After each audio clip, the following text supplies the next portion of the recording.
Hi, I'm Patricia Greenberg, and this is It's Okay to Be Old, a show about all things aging well. My guest today is energy artist Nancy Mills, and her work is amazing. We first met when I was looking for cover art for my most recent book, It's Okay to Be Old. So, a little bit of plug for both Nancy and me. This painting is hers. My brother is an art dealer, and I was looking for something colorful that would evoke peace and love. And when he showed me this piece, I was floored. Welcome, Nancy. Hi, I'm so happy to be here. Yeah, I so love your work, and I've been following you for some time now. And each new piece you paint is so meaningful, beautiful, and powerful. I just want to tell everybody get on Facebook and just take a look at her work, Nancy Mills. Nancy, I just want to start out. Of course, I'm gonna bust you on your age, which is 76. You're a beautiful, vibrant, amazing 76-year-old. And I want you to tell us your story about how you came to be a painter later in life. Well, I've had a very interesting life. Like who hasn't at the age Yeah. of 6, right? I mean, you have a lot of different chapters. And when I was a young girl, when I was 5 years old, I, of course, was living in my house with my mother and my father. And my mother walked into the room and she said, it's either you or me. And I said, what do you mean? And she said, your paints, they're making a mess. You cannot continue to paint and live in this house. So instead of At 5 years having, old, she at said that? 5 years old, instead of having a mother who embraced the fact that I was creative and embraced the fact that I was an artist, she embraced the fact that I was making a mess. Mm. So what I did was I buried my creativity. I buried it for 65 years. I did not hold a paintbrush for 65 years. Anybody who would ask me, because I've always been creative, I'm a writer. I've done publicity. I've done so many things in my life that are creative. I've always tapped into that. But anybody who would ask me, do you paint? Are you an artist? I said, I can't even hold a pencil. In other words, I so blocked it and I so suppressed it. Then my parents died. And a few years went by, and one of my very close girlfriends is very psychic, and she lives up in Northern California. And when she came down, I said, would you do a reading for me? And she did. And she said, I see you as a painter. And I said to her, Donna, have you lost your mind? What in the world there's no way I'm a painter. I can't do anything artistic. I was so blocked. 2 weeks later, I had a hand analyst reading because it was around my birthday, and I was gifted this hand analyst reading. And the hand analyst said to me, she said, you told me you're a woman's empowerment leader. And I said, I am. And she said, no, you're not. You're a painter. You have the hands of a painter. 2 weeks after that, I was supposed to go to a meeting and nobody told me it was canceled. I get to the meeting, nobody is there. I drive down Santa Monica Boulevard in Santa Monica and I see this sign that says, anybody can paint. And I smashed on my brakes and I went running into this place and I said, I'm here. I'm here. I'm sure they thought I was completely, a nut. Yeah. But anyway, and they put me next to a 13-year-old and Okay. they gave me acrylics. And I figured out very quickly that acrylics were not for me. And then I went to a Michaels. I had never been into a Michaels in my life. And no, never. I never been in. There was no reason for me to go in. I go in and they have a watercolor section, which is the size of one aisle. I mean, it's nothing. And I found this section and I said, I'm going to buy watercolors. I have no idea why. I come home and within 24 hours, I get an email from another friend who's an artist. She says, I'm teaching a class in watercolor. Would you like to join? Wow. And that was it for me. Hmm. That was it Hmm. for me. And then the rest is a phenomenal story. I mean, it even gets stranger and more incredible. I started painting in watercolors it was my modality. I knew it instantly, but I didn't know what I was doing. I'm completely self-taught. I hadn't held a brush, as I said, in 65 years. But then strange things started happening to me. I started feeling energy coming through the sky, through me, and through my hands. And I realized I was painting very, very quickly. And I thought, how can this be? This is so strange. And I never drew my art before I began. And I would draw a painting. It would almost come, I would paint a painting, and it would almost come out of me as a transmission that Mm-hmm. quickly. I mean, it would just fly out of me. And I would look at it and I would see feathers. I'd never painted a feather in my life. In other paintings, I would see birds. I haven't painted a bird. In other paintings, I would see angels. And it went on like this and on like this. And now, 6 years later, which is absolutely extraordinary, I ended up being accepted into the Los Angeles Art Association as an emerging artist at the age of 74, Amazing, which amazing, is amazing. amazing. Uh-huh. And I started having my first gallery shows when I was 75. And when I was 75, because years ago, I was a travel journalist. This was many years ago. It was one of my many chapters, one of my many careers. Yeah, I was going to ask you what you were doing for 65 years before this came about. Yeah. Well, Mhm. I will tell you, and I'll just finish it. At 75, I started traveling the world to prove that energy art changes from place to place. Ah, And so that has become my mission. And so far, I've gone to 4 different places. We can talk about that. And I have many places upcoming. But to answer your question, because I was so off point, when you are traumatized as a child, or when you're traumatized for forgetting, whether you're a child or not, you can bury the essence of who you are. And I was not given permission. So I did everything but what the psychic world really saw that I needed to do. So I was in marketing. I had a public relations agency in Beverly Hills, actually.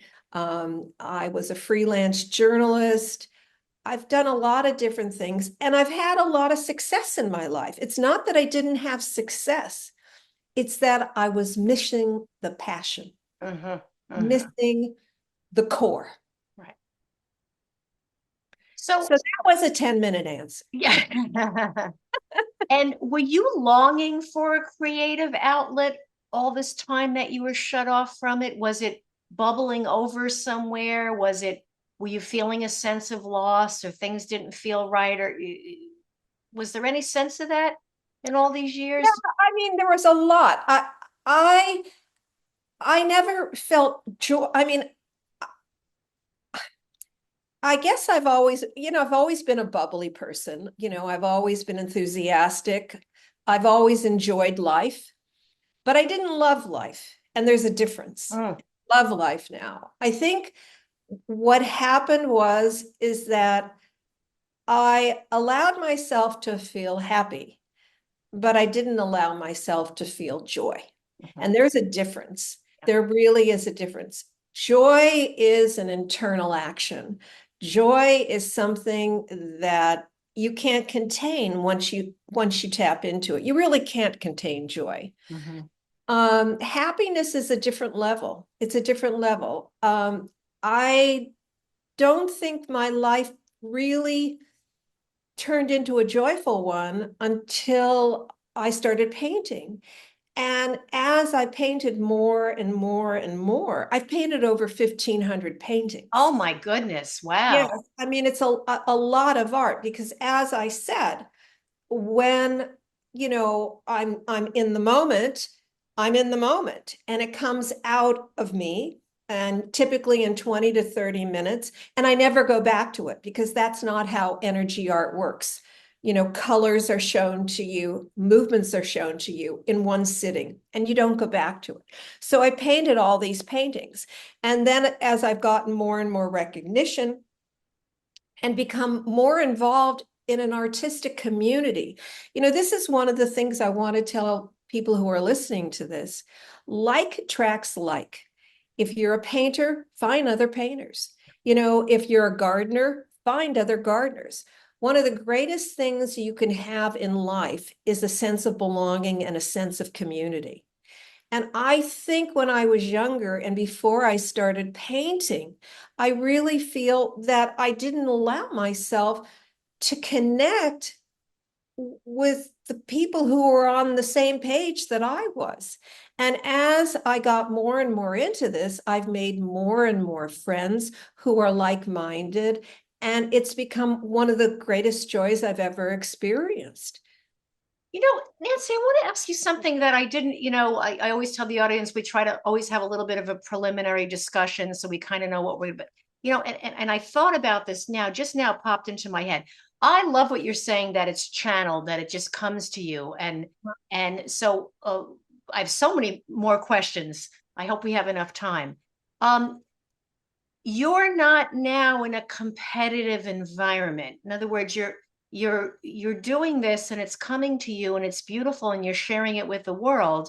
But the art world is a cutthroat, yucky, everyone's clamoring for the same attention. You're not experiencing that now. That must be Well, such it's because I made a decision, Mhm.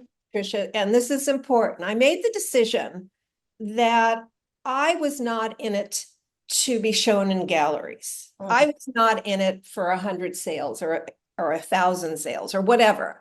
I was not in it for those things.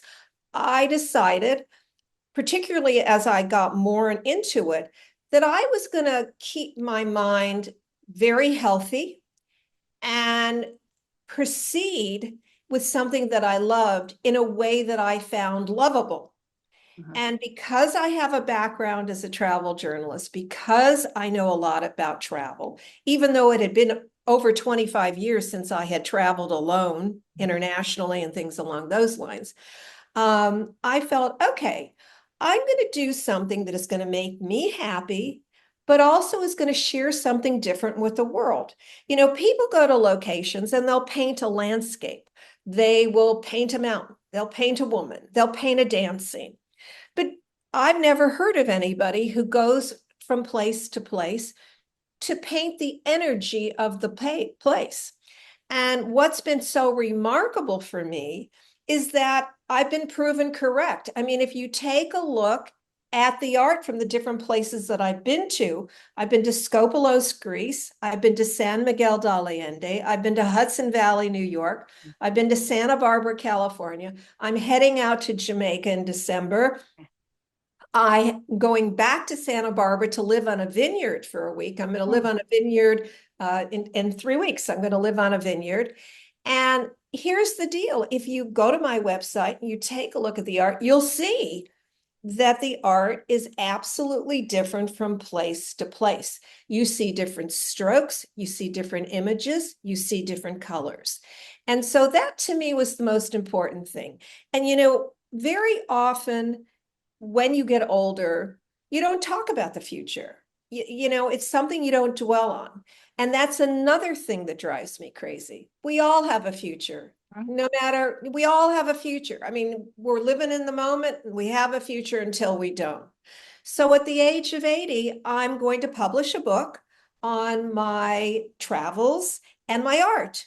That's my goal. So I'm going to 12 different places and I'll stop traveling probably at the end of when I'm 79. I'll probably stop traveling and then use that year to create the book. That's a beautiful goal. Nancy, that's fantastic. It is so forward thinking and so filled with joy and promise and hope. I can't tell you how moving that is, that Okay. you have that goal. I Yeah, want to ask you a little bit, because I want to hear more about the traveling and the nuts and bolts. So you didn't go to art school for formal training, and I'm starting to think in my old age that formal training doesn't matter for anything and anything you do, except if you need a license, you have to do it, right? But it seems to me that intuitive drive that comes through you is so much more important than sitting down in a classroom. How do you go to Mexico, go to Greece, go to Santa Barbara with your supplies? So if you know going in, it's really That's a very interesting question. yeah. Sorry for interrupting. No, no, no. I'm curious how you That's manage a that. very interesting question. Mhm. Okay, so I have my suitcase rigged. I have this big suitcase. Of course, when you travel internationally, there are requirements. Yeah. You could only have what? Well, I never paint on a piece of paper when I travel internationally that is bigger than 20 by 24. Hmm. Excuse me, 18 by 24. Okay. Is that what fits in the suitcase? Yeah, that's what Okay. fits Okay. the Hmm. suitcase. There has to be a border around it. So the Hmm. suitcase is about an inch and a half bigger than my paper. Okay. So I figured out how to rig it. So I put everything in the bottom of one side of my suitcase. And then I put parchment paper between my images. My images dry very, very quickly. Watercolor dries very quickly. And particularly some of the places that I've gone to, it dries really quickly. Mhm. Okay. So what I need to do is leave my paintings out wherever I'm at. And I'm usually gone internationally for 3 weeks and nationally for 2 weeks. Mhm. Leave them out so they dry. Then I put parchment paper between them and then I put them in my suitcase. I don't trust anything to FedEx, the post office, nothing, UPS. Never do I ship a thing. I put my paintings and my papers in my suitcase and I take them back with me. Not only does it save me a fortune in shipping, but I can't handle the anxiety of knowing that my paints and my papers could be lost. I started painting on something called Yupo paper, and that's YUPO. And Yupo paper is costly. It's a non-absorbent archival paper, so it's costly. So the thought of painting and then losing it, Oh, oh yeah. forget about it. Forget about it because, it's a fortune. So I figured it out. I had a friend help me with cardboard and we cut everything and then I have these plastic containers that I put in my suitcase so I have certain things that way. I bring clothes. Yeah, I bring clothes. But is that the most important thing? Not really. I mean, the most important thing is documenting where I've been. So I take a lot of pictures, and Okay. that's how I meet a lot of people. I mean, Yeah. I can't take my own pictures. So I mean, I can in certain ways, but if I see somebody walking down the street, I'll say, "Would you take my picture? Would you take my?" And I have met so many fascinating people just because I've asked them to take my picture. And I got to tell you, when you ask total strangers to take your picture, you get a lot of really good photographers. Yeah. Yes, yes, you do. So in your I don't know anything about painting, and you're actually sparking an interest. And as you know, my brother is an art dealer, and I don't know a lot about it at all. How did you settle in on your medium? You talk about acrylic and watercolor. Well, that's what I was mentioning Yeah. when I walked into Michael's. I to this day I do not know how I was attracted or why I was attracted to watercolors, but it has definitely become my medium. And as I have worked with it for 6 years now, it's because there's a lightness. There's also a flow to it. What I do with my hands moving very quickly, is I need flow. I need flow. And one of the reasons why Yupo paper has been so phenomenal for me is because I can take the paint and it becomes almost like a river. I can mix my paints all. You cannot do that with oils. You Okay. cannot do that with acrylics. I need the freedom and the flow. There are a lot of people who use inks. I've never been attracted to inks. I like watercolors because I like the movement. I like the movement of the modality. And that's what I'm sticking with. And it's really amazing because I have a style, but it's so wild because as I said, if people go to my website and they click on the different places I've been to, they'll know it as a Nancy Mills piece, but they'll be floored as to how different the pieces are from place to place. Because every place has a history, every place. And you and I think are very, very similar in this way, in that we really choose to support women, and we choose to support empowerment of women. And when I started traveling, it became very important to me when I went to each place to paint goddess circles. Mm. Because goddess circles represent the divine feminine in each place. So I have painted 12 goddess circles in each place. Right now, I have 4 different series of 12 goddess circles, and I will continue to do that. So by the time I'm finished, I'll have 144 circles, and they're really quite magical and beautiful. And I plan to do a tour of them for young women and women of all ages, actually, to really plug into the fact that every place has a different energy to it. There's a different ancestral energy. There's different mythical stories. The divine works in divine ways, and it's very amazing to see what happens. That's not the only thing I paint when I go away. When I go away, I paint a lot of different sizes and shapes, and my goal is to always paint 75 paintings when I, Each trip. each trip. Wow. Nancy, you're traveling the world. You're painting in places that most people only dream about. So I hope this is an inspiration for everybody to travel more.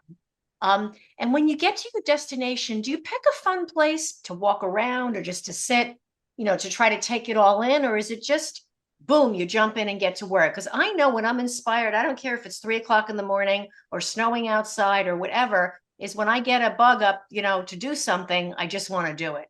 So do you give yourself downtime or Every trip is non really.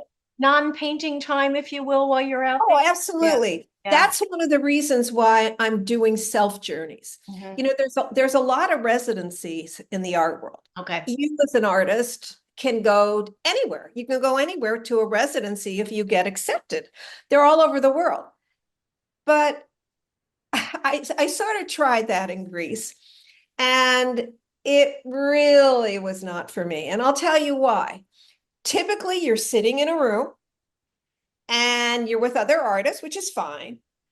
But you could be in China when you're in Greece. You could be in Russia when you're in Greece. In other words, you have no sense of place. Okay. And I realized instantly that that was not for me. That it was important for me to eat the food, to meet the people, to walk around, to do anything and everything I choose to do. And because I paint very quickly, I'm afforded that. I don't have to paint every day for 8 hours. I can paint for 4 hours and paint 10 paintings in one day. Actually, I can paint 15 paintings in 4 hours. So I have the luxury where I can go for long walks, I can have long lunches, I can have wonderful dinners. And that's really important for me.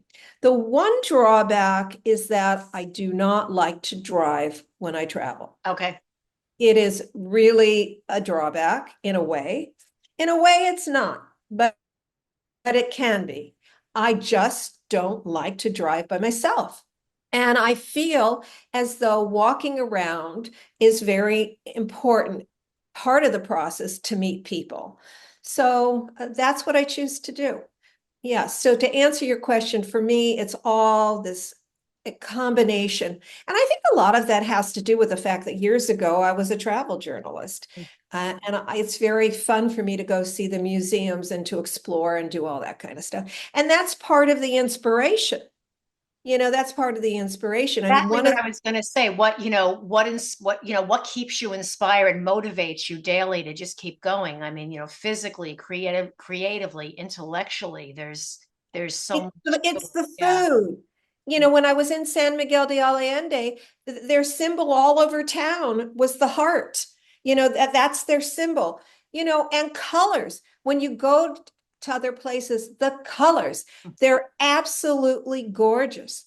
and the styles of the building and the way people locally communicate. Every place has a different sense of place. What are days like now? What are my days like now? Yeah, yeah. Well, I'm very, very, very active. I mean, I really am. I don't paint when I'm in LA. I Okay. save everything up for my trips Yeah, yeah. because, I that's really important for me. But I'm a part of the Los Angeles Art Association, as I said. I'm a part of the Southern California Women's Caucus for Art. I have a lot of friends who are artists. I'm invited to a lot of art openings, which I go to. Um, I I I really have embraced my role as an artist. It's taken me, when I first started, I thought, artist, oh, I must be a fraud. I have to be a fraud. I haven't held a paintbrush in all this time. And then people started buying my work. I mean, it was, and that was amazing. I've sold over 100 paintings, and that has been amazing. So I, and there's a lot of social media things to do. You and I were talking about this before we started this chat. You've got to be on Instagram. You need to be on Facebook. You need to share your stories. And one thing I will say to people as they age, let go of your fears. I mean, come on, this is life. Live life. I mean, when I started painting, I didn't know how to hold a camera and shoot an image. I had to buy a camera, learn how to shoot an image. I didn't know how to edit an image. I had to learn Photoshop in order to edit an image. I didn't know, and I can go through the steps, everything. And for me, it's part of my curiosity. It's part of life. Instead of saying, I can't do that, it's way beyond me, forget about it. I've learned how to shoot videos. I've learned how to upload things. I've learned how to shoot a camera I never held in my life. I've learned how to do an editing program. And that's life. You got to get out there and give it your all, because honestly, it is the intelligence of learning. It is the process of learning that I feel keeps you involved in the world. I That's have a very dear friend. Her husband at 80 has gone back to school. He's studying spiritual psychology at 80. And amazing. Amazing. Just listening to you, I'm thinking of all the things I wanted to do when I was younger and didn't. Not that I'm not doing anything, but there's so much to life. There's such a big, wide, beautiful world out there. Nancy, do you sell your work in galleries or online, just on your website? Well, I have two pieces right now Right. in Gallery 825, which is on La Cienega in Los Angeles. The show is closing actually on Friday. And in October, I'm going to find out whether or not I'm going to be in a show in February of next year in a gallery. And then I've done a mixed media piece with my dear friend Aleka Corwin, who's an assemblage artist. Never done mixed media in my life, so that was really great. And we're in a show that's this weekend starting this weekend for a month. That's in Burbank. And yeah, I've got all this stuff going on. And what can I say? I don't do, fairs anymore. I used to do fairs. That was a whole other learning. Yes, yes, yeah. But people see my art on my website, which is Spirited Woman. And they also see my art on Instagram, Spirited Woman. And they see my art on Facebook. That's under my name. And they see my art at shows. And I'm, because I have a marketing and PR background, and because I have a writing background, I have been able to do quite a bit because I understand promotion and marketing. Mm-hmm. And that is something that is really key for someone who is in the art world today. You need to get out there and promote yourself, but it's fabulous. I mean, think about it. Instagram is all over the world. I mean, Facebook is all over the world. So you're reaching out to a market that you didn't have the opportunity to reach out to before. And you never know who you're going to touch, right? Never, never, never. And I'm going to tell you a brief story because this has to do with, for me, and I'm sure you can relate to this, the importance of travel. Here I am, I'm traveling, I'm going back to the Hudson Valley, and you know how beautiful the Hudson Valley Yes. is. It's absolutely gorgeous, and it's known for its artists. And I'm on the plane and I'm sitting next to this woman, and both of us are flying an airline that we don't normally fly. And we get to talking. And it turns out that she's head legal counsel of this major company and unbelievably nice. And we're talking the whole flight. I mean, it was just, we get off. She said, "Who's going to help you with your luggage?" And I said, "Well, I don't know. I'm just going to go down and get my luggage." She said, "No, I'm going with you." And she says, I can get a limousine or whatever, she's a big shot and it's coming. Yeah. I said, "Well, I've already paid for the shuttle." She said, "I'll take the shuttle with you." She takes the shuttle with me. Wow. We then get to Grand Central because I need to take a train. I need to take a subway up to Hudson Valley Right. because I'm staying in Cold Spring. And I said, "Okay, well, she said, I'll take you to the train." She takes me to the train, uploads my luggage. Would you believe that her daughter started college last week at Loyola Marymount, which is right up the hill Isn't that something? from my house? That's something. So we become friends. And I share this story because you never know. You never know. You never know who you're going to meet, who you're going to run into, how your life's going to change. And to me, that is really one of the most miraculous things. And people will say to me, "What's the most important thing about travel?" And I say, "A smile." Yeah. Yeah. Beautiful. Nancy, this has been such a delightful conversation and it needs to be continued. And I cannot wait to see what work you have in store ahead for us. Now, for more information and to check out Nancy's work, reach out to her at www.spiritedwoman.com. We will also put that up underneath the show when it airs. And Nancy, in closing, first of all, I can't thank you enough for being here, but I also like to ask, what do you like about getting older? Well, I thought about that. I mean, I had a feeling you might ask me something like that. And I think what I like about getting older is the freedom. I think uh, I feel free. I don't feel restricted. I feel free. That's I don't, I'm not one of these people who think about, health. I mean, I feel healthy. I feel free. I love that. I love that so much.